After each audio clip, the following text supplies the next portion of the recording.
Welcome to my YouTube channel HR educational hub मरমৰ ছাত্ৰ ছাত্ৰীসকল আজি তোমালোকৰ লগত আলোচনা কৰিম সায়েন্স বিকৰ প্ৰি ফাইনাল এক্সামিনেশন 2024 কাছাৰ জিলাৰ যি 45 টা MCQ আছে এই MCQ কেইটা আলোচনা কৰিম। যদি প্ৰথমবাৰ মোৰ চেনেলত আহিছা তেতিয়া হলে চেনেলটো সাবস্ক্ৰাইব কৰা আৰু তোমাৰ বন্ধু বান্ধৱীৰ সৈতে শ্বেয়াৰ কৰা। যদি তোমালোকৰ PDF ফাইল লাগে তেতিয়া হলে তোমালোকে মেছেজ কৰিবা, মই তোমালোকক PDF ফাইল প্ৰভাইড কৰিম। আৰম্ভ কৰিছো আজিৰ ভিডিওটো। প্ৰথম প্ৰশ্নটো হৈছে এতে সোডিয়ামে অক্সিজেনৰ লগত বিক্ৰিয়া কৰি সোডিয়াম অক্সাইড উৎপন্ন কৰিছে। হেতু এৰে কোনটো অপচন শুদ্ধ? সোডিয়ামে অক্সিজেনৰ লগত যদি যোগ হয় তেতিয়া হলে এটো কি হ'ব? সোডিয়াম জাৰণ হৈছে বা এটো সংযোজন বিক্ৰিয়া, এটো সঁচা হয়। আৰু কি হৈছে এটো এটা জারণ বিক্রিয়া, কারণ এত অক্সিজেন কি হয়েছে যোগ হয়েছে। তো এর শুদ্ধ উত্তরটো হব 2 নাম্বার আর 3 নাম্বার। এটো কোনটো অপশনত আছে? এটো এ অপশনত আছে, গতিকে এটো হব শুদ্ধ উত্তর। 2 নম্বৰ কোৱেশ্চনটো এতে আয়ৰন আৰু পানীৰ মাজত বিক্ৰিয়া ঘটি আয়ৰন অক্সাইড আৰু পানী উৎপন্ন হৈছে। তো ইয়াৰে হাইড্রোজেন গ্যাস উৎপন্ন হৈছে। তো এটো উপরের বিক্রিয়াটিতে x এবং y এর মান নির্ণয় করো। তো ইয়াতে আমার x আর y এর মান নির্ণয় করিব লাগে। তো ইয়াতে চোৱা, যদি ইয়াতে আমি 3টা আয়ৰন দিওঁ আৰু ইয়াতে যদি আমি 4টা হাইড্রোজেন দিওঁ তেতিয়া হলে এটো সন্তুলন হৈ যাব। তো এর শুদ্ধ উত্তরটো হ'ব বি নাম্বার। 3 নাম্বার কোয়েশ্চন, আর নিচের কোনটি ক্লোরিনের সাথে ক্রিয়া করলে ব্লিচিং পাউডার উৎপন্ন হয়? তার মানে কোনটো যৌগৰ লগত বিক্ৰিয়া কৰিলে ব্লিচিং পাউডাৰ উৎপন্ন হয় ক্লোৰিনে? তো ইয়াৰ শুদ্ধ উত্তৰ হ'ব ক্যালসিয়াম হাইড্ৰক্সাইড। ক্যালসিয়াম হাইড্ৰক্সাইডৰ লগত ক্লোৰিনে বিক্ৰিয়া কৰিলে ব্লিচিং পাউডাৰ উৎপন্ন হয়। ব্লিচিং পাউডাৰৰ ৰাসায়নিক সংকেত হৈছে CaOCl2 বা ক্যালসিয়াম অক্সিক্লোৰাইড বুলি কোৱা হয়।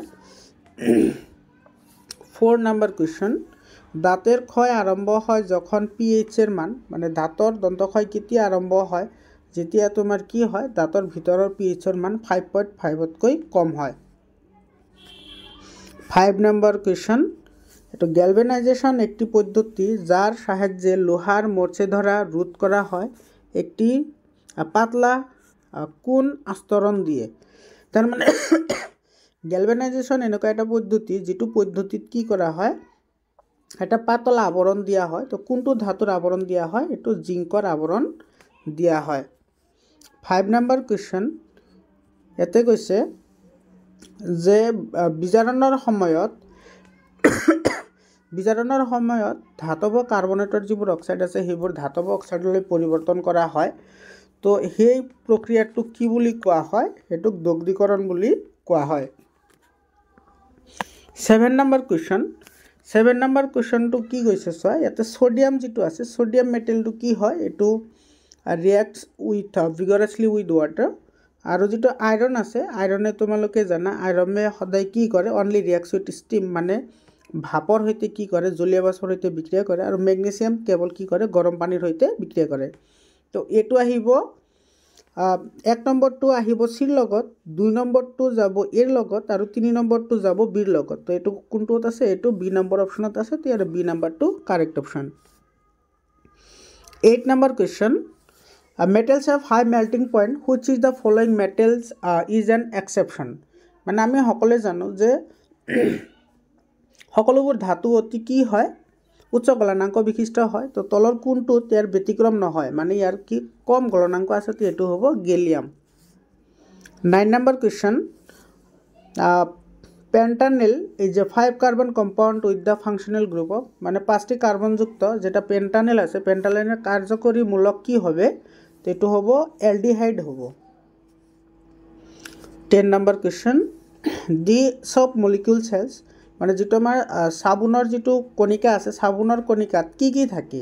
সাবুনৰ অণুত কি কি থাকে? সাবুনৰ অণুত এটা তোমাৰ জলকৰ্ষী প্ৰান্ত থাকে আৰু এটা জলবিকৰ্ষী প্ৰান্ত থাকে। তো এটোৰ এ নাম্বাৰটো শুদ্ধ হ'ব। 11 number question, which of the following hydrocarbon undergo addition reaction? তলৰ কোনটোৱে যোগাত্মক বিক্ৰিয়া দেখুৱায়? তো যোগাত্মক বিক্ৰিয়া সেইবোৰ হাইড্ৰোকাৰ্বনে দেখুৱায় যিবোৰ অসম্পৃক্ত হাইড্রোকার্বন। তো এতে অসম্পৃক্ত হাইড্রোকার্বন কোনটো আছে? এটো আছে, এটো হৈছে ইথিন। তো ইথিনে যোগাত্মক বিক্রিয়া দেখুৱায়। 12 নম্বৰ কুৱেশ্যন ইয়াতে কেইটামান কলম এ আৰু কলম বিত কেইটামান ৰিয়াকশ্যন দিছে এই ৰিয়াকশ্যনবোৰ আমি কি কৰিব লাগে মিলাব লাগে তো ইয়াতে চোৱা যেটো 1 নম্বৰ যেটো ৰিয়াকশ্যন আছে তো কাৰ্বনে অক্সিজেনৰ লগত বিক্ৰিয়া কৰি কাৰ্বন ডাই অক্সাইড উৎপন্ন কৰিছে তো এটো কি হয় এটো এটা কম্বাসন ৰিয়াকশ্যন হয় বা দহন বিক্ৰিয়া হয় আৰু ইয়াতে চোৱা এলকহলক যদি আমি পটাছিয়াম ডাইক্ৰোমেট বা পটাছিয়াম পাৰম্যাঙ্গানেটৰ উপস্থিতিত তাপ দিওঁ তেতিয়াহ'লে কি হয় এটো কাৰ্বক্সিলিক এসিড উৎপন্ন হয় তো এনেকুৱা বিক্ৰিয়াক কি বুলি কোৱা হয় অক্সিডেশন বুলি কোৱা হয় বা জাৰণ বিক্ৰিয়া বুলি কোৱা হয় যেহেতু ইয়াতে এটা অক্সিজেন কি হৈছে যোগ হৈছে আৰু অসংপৃক্ত হাইড্ৰকাৰ্বনৰ লগত যদি নিকেল অনুঘটকৰ উপস্থিতিত কি কৰা হয় এটো সংপৃক্ত হাইড্ৰকাৰ্বনলৈ পৰিৱৰ্তন কৰা হয় তো তেনেকুৱা বিক্ৰিয়াক কি বুলি কোৱা হয় এটো এডিশন ৰিয়াকশ্যন বুলি কোৱা হয় বা যোগাত্মক বিক্ৰিয়া বুলি কোৱা হয় আৰু যেটো 4 নম্বৰ আছে এটো মিথেনৰ লগত ক্লোৰিনে বিক্ৰিয়া কৰিলে এটো ক্লোৰোমিথেন আৰু হাইড্ৰক্লোৰিক এসিড উৎপন্ন হয় তো এটো কোনটোৰ লগত যাব এটো যাব সাবস্টিটিউশন ৰিয়াকশ্যন তো ইয়াৰে শুদ্ধ ক্ৰমটো হ'ব এ নম্বৰটো 13 নম্বৰ কোৱেশ্চন পৰ্যাবৃত্ত তালিকাৰ দ্বিতীয় বৰ্গৰ মৌল যিবোৰ আছে সেই মৌলসমূহৰ ইলেক্ট্ৰনীয় বিন্যাসৰ শেষৰ কক্ষটোত কিমানটা ইলেক্ট্ৰন থাকে বা হিহতৰ যোজ্যতা কিমান হ'ব তো বৰ্গ এটাৰ যোজ্যতা অনুসাৰে কি হয় এটো বৰ্গ 2 হ'ব কাৰণ 2 আছে দ্বিতীয় নম্বৰ বৰ্গ বুলি কৈছে গতিকে এটো 2 নম্বৰ হ'ব 14 নম্বৰ কোৱেশ্চন মেন্ডেলিভৰ পৰ্যাবৃত্ত তালিকা ব্যৱহাৰ কৰি পটাছিয়ামৰ অক্সাইডৰ সংকেত লিখিবলৈ দিছে এটো মেগনেছিয়ামৰ পৰ্যাবৃত্ত তালিকা ব্যৱহাৰ কৰি তো মেগনেছিয়ামৰ পৰ্যাবৃত্ত তালিকাত পটাছিয়ামৰ সংকেত হ'ব পটাছিয়াম অক্সাইড মানে K2O 15 number question the enzyme presence in our saliva আমাৰ যেটো ই আছে saliva আছে বা যেটো আমাৰ লালটি আছে লালটিত কি থাকে কোনটো উৎসেচক থাকে এটো লালটি এমাইলেজ থাকে 16 number question breakdown of glucose into pyruvate take place in মানে গ্লুকোজটো ভাঙি কি হয় পাইৰুভেটেনলৈ পৰিৱৰ্তন হয় এটো কোত সংগঠিত হয় এটো হয় কোষৰ যেটো সাইটোপ্লাজম আছে হেতুত সংগঠিত হয় 18 number question array the cranial nerves arises from the brain এটো কি হয় এই কথাটো হসা হয় যেটো আমাৰ ক্ৰেনিয়াল বা যেটো কৰতীয় স্নায়ু আছে সেই কৰতীয় স্নায়ুটো কৰ পৰা হয় এটো মগজুৰ পৰা উৎপন্ন হয় এটো শুদ্ধ কথা আৰু কৈছে যে the spinal nerves arise from the thyroid gland আৰু থাইৰয়েড গ্ৰন্থিৰ পৰা কি হয় যেটো আমাৰ স্নায়ু ৰজ্জু আছে হেতু গঠন হয় তো এটো মিছা কথা তেৰ শুদ্ধ উত্তৰটো হ'ব এটো বি নম্বৰ 1 নম্বৰটো শুদ্ধ কিন্তু 2 নম্বৰটো ভুল 19 number question the plant hormone which stimulates cell division মানে কোষ বিভাজনত সহায় কৰা সঞ্জীৱনী পদাৰ্থবিধৰ নাম হৈছে এটো cytokinin 20 number question the part of brain which control the postures and equilibrium of our body মানে দেহৰ কোনটো অংগ হয় আমাৰ দেহৰ সমতা নিয়ন্ত্ৰণ কৰে অঙ্গিভঙ্গি আৰু সমতা নিয়ন্ত্ৰণ কৰে এটো হৈছে cerebellum 21 number question At the growth of pollen tubes towards ovules is an example of so পৰাগৰেণু ডিম্বকনলীৰ ফালে গতি কৰা যেটো প্ৰক্ৰিয়া আছে সেই প্ৰক্ৰিয়াটো কিহৰ উদাহৰণ হয় হেতু কেমোট্ৰিপিজম বা ৰাসায়নিক বিজ্ঞানৰ উদাহৰণ হয় তেৰ শুদ্ধ উত্তৰ হ'ব C number 22 number question the correct sequence of reproductive stages seen in flowering plants মানে আমাৰ যিবোৰ সপুষ্পক উদ্ভিদ আছে সেই সপুষ্পক উদ্ভিদত ফুলৰ পৰা কেনেকৈ এটা বীজ উৎপন্ন হ'ব পাৰে বা এটা চাৰা গছ উৎপন্ন হ'ব পাৰে হেতু আমাৰ সুধিছে তো ইয়াৰে শুদ্ধ উত্তৰটো হ'ব এ নম্বৰ জননকোষ যোজনকোষ ভ্ৰূণ আৰু এটো সিডলিং বা ভ্ৰূণ বুলি কয় 22 নম্বৰ গল এতিয়া 23 নম্বৰ কোৱেশ্চন এটো এসাৰশন আৰু ৰিজনিংৰ কোৱেশ্চন দিছে ইয়াতে কৈছে কি সোয়া scrotum is present outside the abdominal cavity এটো হসা হয় আমাৰ যি দুটা শুক্ৰকোষ আছে বা শুক্ৰথলি আছে সেই শুক্ৰথলি দুটা আমাৰ দেহৰ এটো বাহিৰৰ ফালে থাকে কিয় থাকে কাৰণ ইহতে কি কৰিব পাৰে স্পাৰ্ম প্ৰডিউস কৰে মানে শুক্ৰাণু প্ৰডিউস কৰে আৰু আমাৰ শৰীৰৰ যেটো অত্যাধিক উষ্ণতা আছে সেই উষ্ণতাৰ পৰা ইহতক আতৰাই ৰাখে ইয়াৰে এছাৰশ্যন আৰু ৰিজনিং দুয়োটা শুদ্ধ। তো ইয়াৰে শুদ্ধ উত্তৰ হ'ব এ নাম্বাৰ। এইটো এ নাম্বাৰটো এ আৰু আৰ দুয়োটা শুদ্ধ আৰু আৰটো হৈছে ইয়াৰ শুদ্ধ ব্যাখ্যা। 24 নম্বৰ কুৱেশ্যন, আমি এইটো চাইটো হাইড্ৰাৰ চিত্ৰ দিছে। আমি সকলোৱে জানো যে হাইড্ৰাই কি কৰে, এইটো বাৰ্ডিং বা মুকুলোদ্গম পদ্ধতিৰে কি কৰে, ই বংশবিস্তাৰ কৰে। তো ইয়াৰে শুদ্ধ উত্তৰটো হ'ব C number, budding. 25 number question, এইটো চোৱা কি কৈছে, in a human zygote inherits X chromosome from the father, it will developed into a. যদি পিতৃৰ পৰা এক্স ক্ৰমোজম আহে, পিতৃৰ পৰা এক্স ক্ৰমোজম আহিলে তেতিয়াহ'লে এইটো কি হ'ব, ছোৱালী হ'ব। কাৰণ তোমাৰ পিতৃৰ থাকে এক্স ৱাই আৰু মাতৃৰ থাকে এক্স এক্স। তো পিতৃৰ পৰাও এক্স আহিছে, মাতৃৰ পৰাতো এক্সে আহিব। তো এইটো হ'ব কি, এক্স এক্স। যদি এক্স এক্স হয় তেতিয়াহ'লে এইটো কি হয়, ছোৱালী হয়। আৰু যদি এক্স ৱাই হয় তেতিয়াহ'লে সেইটো ল'ৰা হয়। 26 number question, when two peplants, one with yellow and round seeded and the other with green and wrinkled seeded are crossed, the plant of the F2 generation will be obtained in the ratio of, মানে যদি এটা হালধীয়া ঘূৰণীয়া আৰু ঘূৰণীয়া সেউজীয়া বা সুতুৰা সেউজীয়া সংকৰণ কৰা হয় তেতিয়াহ'লে তাৰ দ্বিতীয় নম্বৰ জনুত যিটো উদ্ভিদ পোৱা যাব বা দ্বিতীয় নম্বৰ জনুত যিবোৰ অপত্য কোষ পোৱা যাব, সেই কোষবোৰৰ অনুপাত কি হ'ব, এইটো হ'ব 9:3:3:1। 27 নম্বৰ কুৱেশ্যন, 27 নম্বৰটোত which of the following are analogous organs, মানে তলত দিয়া কোনবোৰ সমবৃত্তি অংগ হয়। তো সমবৃত্তি অংগ, ইয়াৰে শুদ্ধ উত্তৰটো হ'ব চি নম্বৰ, এইটো wings of bird and bats, মানে চৰাইৰ পাখি আৰু বাদুলিৰ ডেউকা। 28 number question, the type of mirror which form a virtual erect and diminished images, মানে কোনটোৱে ভাৰ্চুৱেল অসৎ ইৰেক্ট আৰু কি কৰে, ডিমিনিছড মানে একেবাৰে ক্ষুদ্ৰ আকাৰৰ প্ৰতিবিম্ব গঠন কৰে। ইয়াৰ শুদ্ধ উত্তৰটো হ'ব কনভেক্স মিৰৰ বা উত্তল দাপোন। 29 number question, power of lens is +2D, its focal length will be, মানে এটা লেন্সৰ ক্ষমতা দিয়া আছে 2 ডায়প্টাৰ, ইয়াৰে ফ'কাছ দৈৰ্ঘ্য কিমান হ'ব, ইয়াৰ ফ'কাছ দৈৰ্ঘ্য এইটো শুদ্ধ উত্তৰ হ'ব এ নম্বৰ 50 চেণ্টিমিটাৰ বা এইটো 0.5 মিটাৰ, একে হয় 50 চেণ্টিমিটাৰ বা 0.5 মিটাৰ। 30 নম্বৰ question, where should an object placed in front of convex lens to get a real image of the same size of the object, মানে যিটো আমাৰ কনভেক্স লেন্স আছে, কনভেক্স লেন্সৰ কোনটো ঠাইত লক্ষ্যবস্তু ৰাখিলে এটা কি হ'ব, ৰিয়েল ইমেজ হ'ব আৰু সেই ইমেজৰ যিটো চাইজ বা যিটো প্ৰতিবিম্ব গঠন হ'ব, প্ৰতিবিম্বটোৰ চাইজ এইটো লক্ষ্যবস্তুৰ লগত সমান হ'ব। তাৰ শুদ্ধ উত্তৰ হ'ব এইটো ফ'কাছ দৈৰ্ঘ্যৰ 2 গুণ দূৰত্বত ৰাখিলে হয়তো শুদ্ধ উত্তৰটো হ'ব B number. 31 number question, a person with myopia can not see distinctly, মানে যিসকল মানুহৰ মাইপিয়া থাকে সেইবোৰে কি কৰিব নোৱাৰে, সেইবোৰে দূৰৰ বস্তুবোৰ চাব নোৱাৰে। ইয়াৰে এ নম্বৰটো শুদ্ধ উত্তৰ।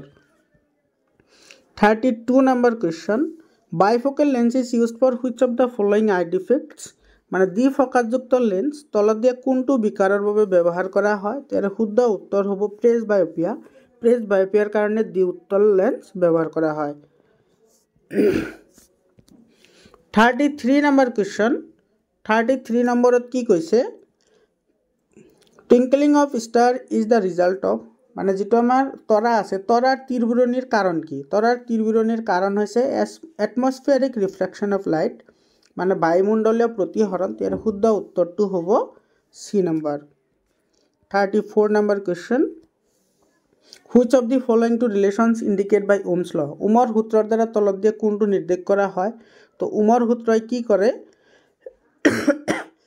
ওমৰ সূত্ৰই বিদ্যুৎ বিভৱ আৰু বিভৱভেদৰ মাজত, বিদ্যুৎ প্ৰবাহ আৰু বিভৱভেদৰ মাজৰ সম্পৰ্ক স্থাপন কৰে। বা এইটো I = V = IR, V = IR, এইটো হৈছে ওমৰ সূত্ৰ। এইটো বিভৱভেদ আৰু এইটো হৈছে ৰোধ আৰু ইফালে হৈছে প্ৰবাহ।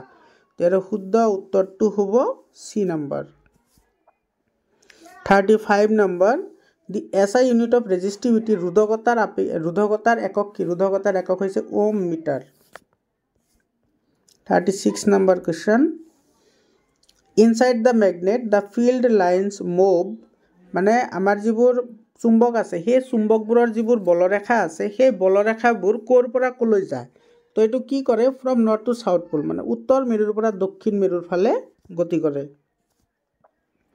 37 number question the magnetic effects of current was discovered by বিদ্যুৎ প্ৰবাহৰ যিটো চুম্বকীয় ক্ৰিয়া সেইটো কোনে আৱিষ্কাৰ কৰিছিল এইটো অৰষ্টেডে আৱিষ্কাৰ কৰিছিল 38 number question A current carrying conductor experiences a maximum force in magnetic field when in the direction of electric current and magnetic field makes an angle মানে এটা প্ৰবাহযুক্ত পৰিবাহীয়ে সৰ্বাধিক পৰিমাণৰ ম্যাগনেটিক ফিল্ড বা বৈদ্যুতিক বল কি চুম্বকীয় বল লাভ কৰে কেতিয়া লাভ কৰে হেতুৰ কিমান ডিগ্ৰী কোণ হ'ব লাগিব তেতিয়া হেতুৱে সৰ্বোচ্চ বিদ্যুৎ প্ৰবাহ বা সৰ্বোচ্চ চুম্বকীয় বলৰ মান লাভ কৰিব ইয়াৰ শুদ্ধ উত্তৰ হ'ব C number 90 degree 39 number question which of the following is not an example of biomass energy তলত দিয়া কোনটো জৈৱবৰ শক্তিৰ উদাহৰণ নহয় তো ইয়াৰ শুদ্ধ উত্তৰটো হ'ব নিউক্লিয়াৰ এনাৰ্জি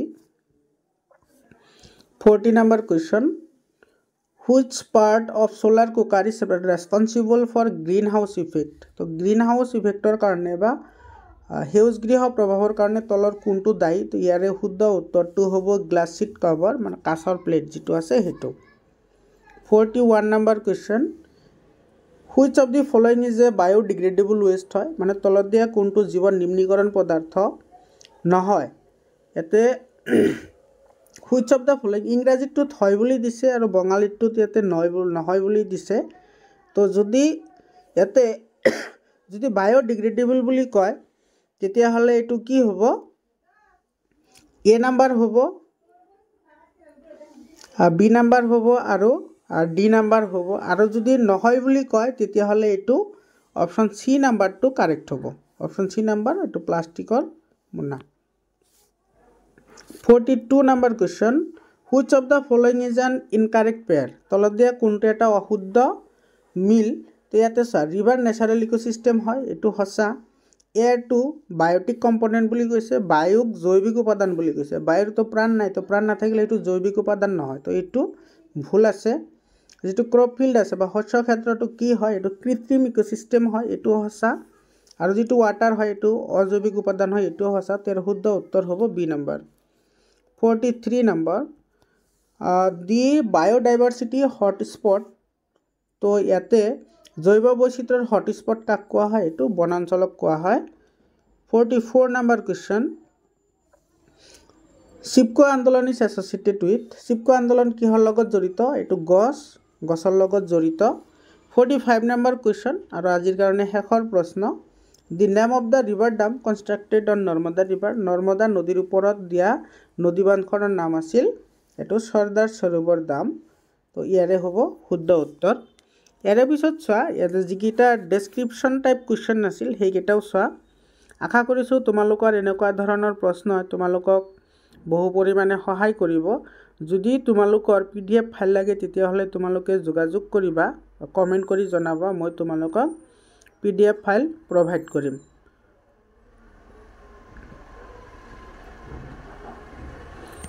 আজিৰ কাৰণে এইখিনিয়ে আকৌ লগ পাম বেলেগ এটা জিলালৈ ধন্যবাদ